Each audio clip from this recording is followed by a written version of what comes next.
இது பங்குச் சந்தை மற்றும் முதலீட்டைப் பற்றியது. கதை: ரமேஷின் வெற்றிப் பயணம். ரமேஷ் ஒரு சாதாரண குடும்பத்தைச் சேர்ந்த இளைஞன். அவன் சென்னையில் ஒரு சிறிய அலுவலகத்தில் கிளார்க் வேலை செய்து வந்தான்.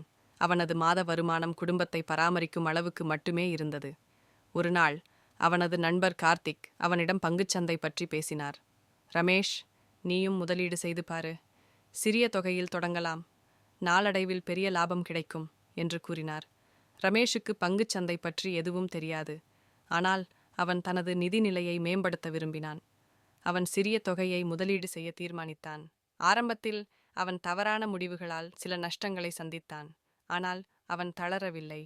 அவன் புத்தகங்கள் வாசித்தான், பங்குச் சந்தை பற்றிய கல்வி கற்றான் மற்றும் அனுபவம் வாய்ந்த முதலீட்டாளர்களின் ஆலோசனைகளை பெற்றான். ஒரு முக்கியமான பாடம் அவன் கற்றுக்கொண்டது: பொறுமையும் ஒழுங்குமுறையும் தான் வெற்றியின் சாவி. அவன் குறுகிய கால லாபத்தை நோக்கி ஓடவில்லை. மாறாக, நல்ல நிறுவனங்களில் நீண்ட கால முதலீட்டை தேர்ந்தெடுத்தான். அவன் தனது முதலீடுகளை தொடர்ந்து கண்காணித்தான், ஆனால் அடிக்கடி மாற்றவில்லை. சில ஆண்டுகளுக்குப் பிறகு ரமேஷின் முதலீடுகள் பலனளிக்கத் தொடங்கின. அவன் முதலீடு செய்த தொகை பல மடங்கு அதிகரித்தது. அவன் தனது குடும்பத்தின் வாழ்க்கை தரத்தை மேம்படுத்தினான், மேலும் பலருக்கு பங்குச்சந்தை பற்றிய அறிவையும் பகிர்ந்தான். ரமேஷின் வெற்றி அவனது பொறுமை, கற்றல் மற்றும் ஒழுங்குமுறைக்கு சான்றாக இருந்தது.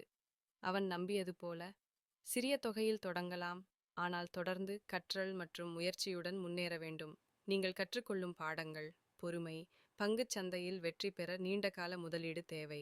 கல்வி: முதலீடு செய்வதற்கு முன் நீங்கள் சந்தை பற்றி கற்றுக்கொள்ள வேண்டும். ஒழுங்குமுறை: ஒரு திட்டமிட்ட அணுகுமுறையுடன் முதலீடு செய்யுங்கள். நம்பிக்கை: சிறிய தொடக்கம் கொண்டு பெரிய இலக்குகளை அடைய முடியும். இந்த கதை உங்களுக்கு ஊக்கமளிக்கும் என்று நம்புகிறேன்.